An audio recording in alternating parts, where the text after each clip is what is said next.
Welcome back to What Arty Noobs with General Disturbance. This is an SU-14-2. It's the Tier 8 Soviet SPG, and this one's located on the north spawn of Cliff under the command of entilzhar. Now, they're normally known as a school bus, and Sir Rusty kindly made a skin, so we've actually got a big yellow school bus. It looks pretty spectacular. Thank you, Sir Rusty. Really enjoy it. Well, it's got the 152mm BR2 howitzer, not the big 203mm B4 one, which means it's capable of 700 alpha if it can penetrate the target. It can penetrate up to 38mm. And entilzhar's taking it off to the west side of the cap. I think he's going to park it behind these trees and start shooting from here.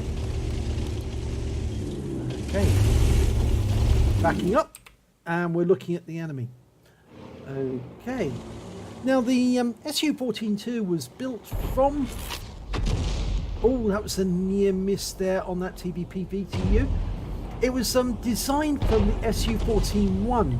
It was called the Special Purpose Heavy Triplex. It's basically, they put a cabin around the crew of an SU-14-1, gave it an efficient radio, and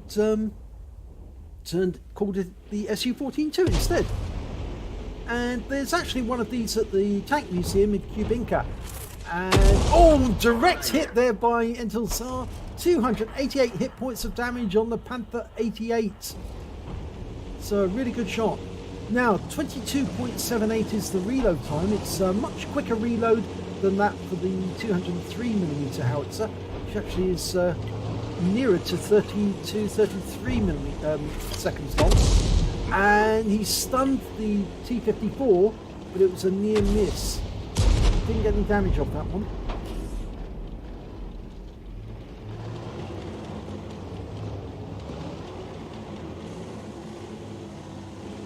Okay, he's just lining up the shot, seeing if it's possible where he can put the shell. Onto overhead view, rounds out.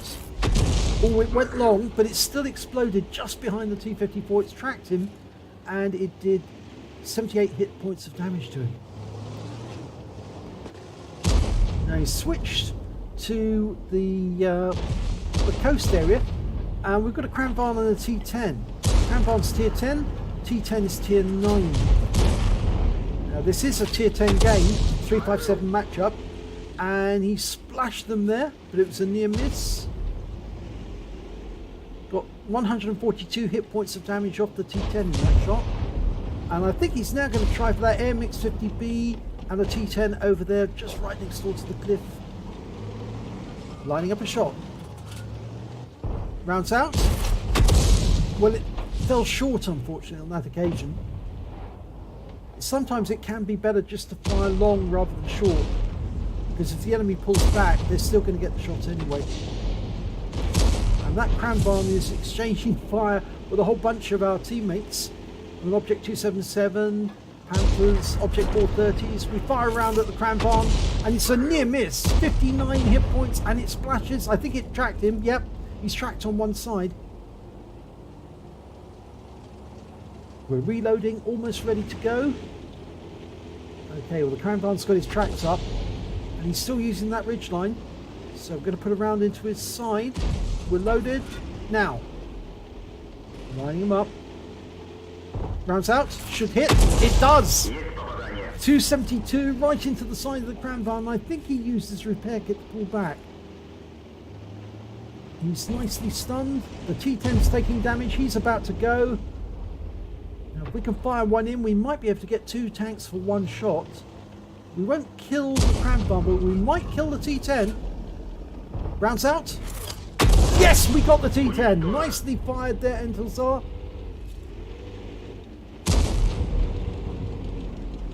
Okay, trying to get the Kranvan now. He's side on his turret. If we can get a nice shot in there, we'll certainly damage his, maybe damage his ammo rack. Oh, he's gone. He's out. Good shot there by the defender.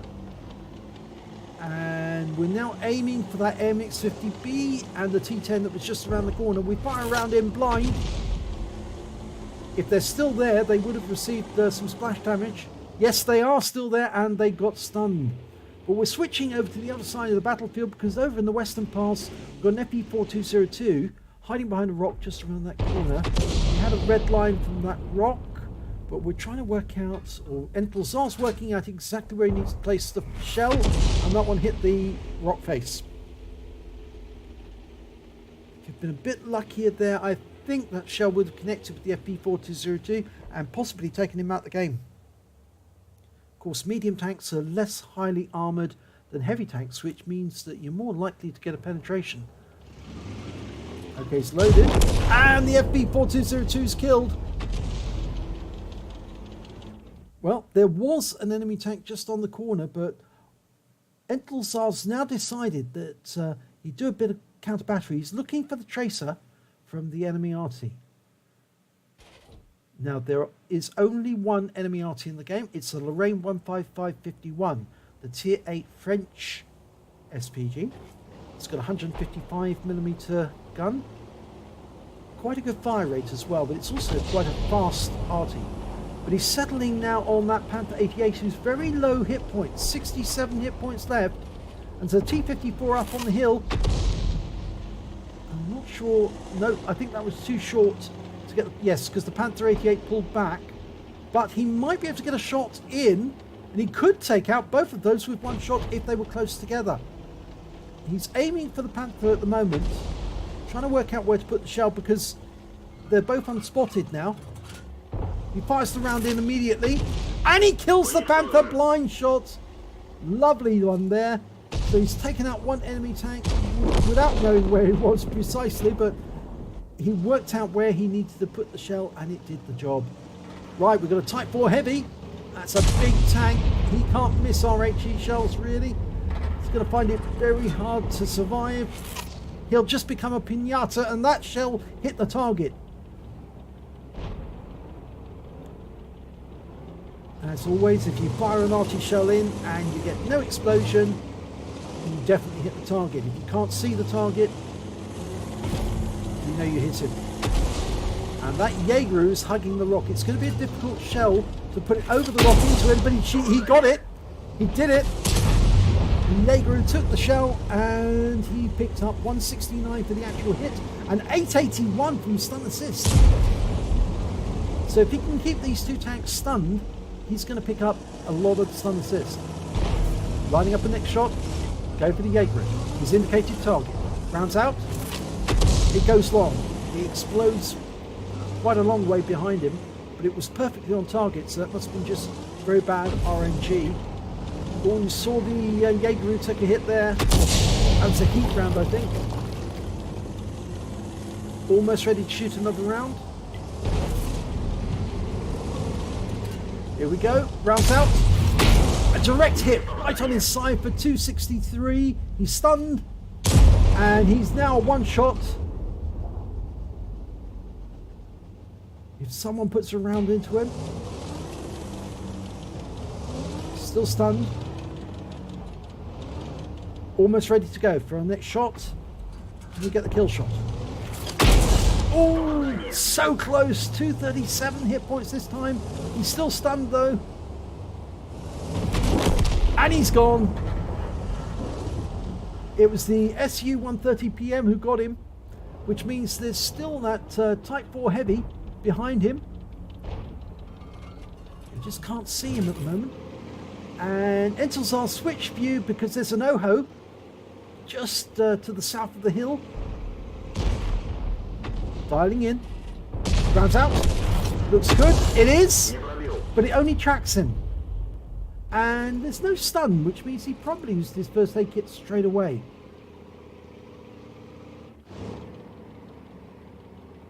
Okay, switch back to the south. The Type 4 Heavy is in sight, but we're looking over in the bushes to the west. Fired a round in there. There's an SU-14-2 somewhere in those bushes. He's trying to work out where he is. He can't see him at the moment, but he was seen there. It's definitely somewhere in those bushes. I think he may be a little bit further back.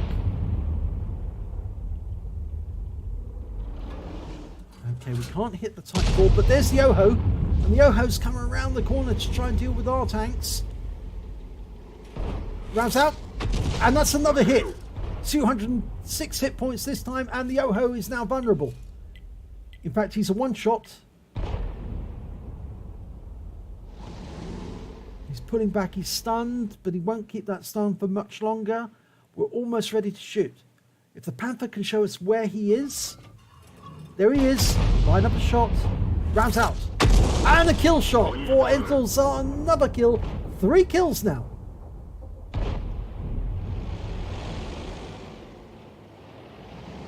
Now he's already hit that Type 4 heavy once. We've got the east side of the map. We've got the hill. So there are still 4 enemies left. 2 tank destroyers. They're Type 4 heavy. And of course that Lorraine 15551. Now the tank destroyers are the SU-14-2 and a Striv 1030. Oh, we just lost our Oho to Type 4. There's the SU-130. So he is in the bush further back. He was in that one, just as I thought he was. Line him up, rounds out. Oh, it hit the rock face. Never mind, he's marked the target. He's saying to everyone, I'm going to shoot there. Lets the team know where he's aiming. Only a few seconds to go and he can get another round out.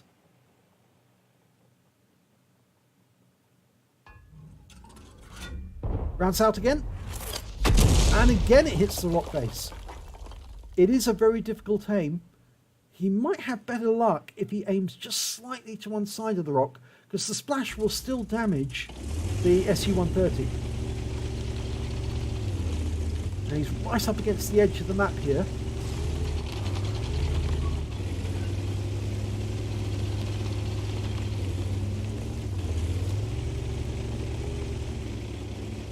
And I think he's decided to change position,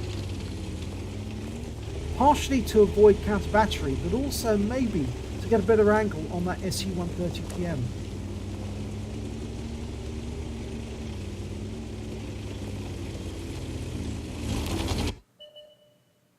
Okay, well, we found the Striv 1030. He's up on the TD position, right up at the back of the map, or the bottom of the map, and the enemy Arty's been spotted. Rounds out on the Striv. Lands just behind where he was last seen. Okay, we switch to where the Lorraine is. And there he is. We can hit him from here, but it's a difficult shot. He's changing position. Looks like he's going for that second set of bushes. Oh, he's been killed! Our SU-130 PM got him from the cliffs. He saw him, he shot him just as he was moving between bushes. So we're now going for that SU-130 PM and switched over to the Striv. Can't see the Striv. That's the 2-minute warning. There's 3 left on either side. We're firing for the Striv and the shell lands, but that Type 4 heavy is very difficult to kill. Here's the SU-130 PM. And he just engaged our SU-130. Unfortunately, we're not fully loaded yet, but we will be any second. Can we get a shot into him? We're loaded. Now, rounds out. Oh, beautiful shot goes in. He picks up 754 hit points of damage. And their SU-130 PM goes down to our SU-31 PM. So that was really helpful to the team there. So we've got 3 left on our team, 2 on the enemy, and we've just platooned with our SU-130 PM. I'm sure he's very grateful for that. He got 4 kills, we've got 3. But that's the minute hooter. There are still 2 enemies out there. That Type 4 heavy is just around the corner and very difficult to dislodge. And that's Striv 1030, who was last seen up in the TD position overlooking their enemy the cap area. Our Panther's going down into the dip. I hope he doesn't get blasted out of existence by that Type 4. But there's only 28 seconds left to go. There he is. He spotted him. But we can't get a shot. Oh, we did get derped. We've got no shot on the Type 4. We can't hit him. We fire the round in anyway, but it just stuns him. There's nothing we can do. 10 seconds left now. This is going to end up a draw. 2 left on either side. Nothing we can do about it. And there's the enemy strip just at the end whilst we're reloading. It is a draw, but a very decent draw. Let's have a look at the end of battle stats. It's an ace tanker for entilzhar in the SU-14-2, the school bus. He also managed to pick up a bruiser medal for getting at least 5 critical hits. He got 18 in that game.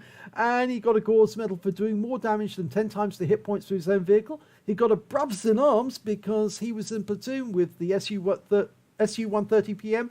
And both of them managed to get at least 3 kills. In fact, the SU-130 got 4. And he got a Confederate. He hit more of the enemy than anyone else. At least 6 tanks subsequently taken out by other team members. In fact, it's a lot more than 6 tanks, actually. He's got quite a big difference there. So let's have a look at the team score. Well, if we look at the team score, we can see the highest damage was actually done by our SU-130 PM friend. He managed to get the high caliber, as well as getting a Brothers in Arms. He got 4,940 hit points of damage. Then came the AMX-50B. He managed 4,020. And if we look at entilzhar, he managed 3,474 hit points of damage. When it came to kills, it was the SU-130 PM on our side and the Type 4 Heavy on the enemy side. Both managed to get 4 kills. entilzhar managed to get 3, so did the AMX-50B. And then there's a couple of tanks with 2 kills apiece. And when it came to base XP, it was the SU-130 PM did the best. He got 954 base experience points. entilzhar managed 835. And then the Type 4 Heavy on the enemy team managed 726. So let's have a look at detail. He fired 30 rounds during that game. He got 10 direct hits, 1 penetration, and 23 splash. Damage of 3,474 hit points, all of it at more than 300 meters. He hit 11 of the enemy and only killed 3, which means obviously the difference is 8 tanks. So more than qualified for the Confederate. He stunned, did stun assistance of 2,428 hit points of 22 stuns. On a premium count, he earned 60,426 credits, got 5,614 for the Achievements Award for getting epic medals on a losing team. So his total came to 66,041 credits, and there was no repair necessary to the vehicle, and he obviously had plenty of ammunition left over, so he actually took away 66,041 credits. He received 1,253 XP, 729 for the Achievements Award to equalise his score with that of a winning team, and his total came to 1,982 experience points altogether. So a very satisfactory round. Even though it was a draw, he did work his butt off to get that good result for the team. It was just very unfortunate. That Type 4 Heavy did exactly the right thing. He stayed around that corner and made sure that anything came around that corner was going to get derped. So the moment that Panther 2 came around the corner, he was completely, well, smacked out of oblivion, which meant obviously the SU-130 couldn't do a thing from where he was positioned, and neither could entilzhar without getting wiped out. So he did exactly the right thing to stay where he was, and unfortunately it meant a draw rather than a loss, but there again, they didn't lose. And that's the main thing. They did effectively show that the enemy could not win, but neither could they under the circumstances. But it was a good game. He did get some good medals, so you can't deny that. He did get the Gores, he did get the Confederate, and a nice little BIA, which is to finish it off. So if you enjoyed that replay, please give it a like and do subscribe to our channel, and hopefully it'll be your replay that I'll be featuring in the next video.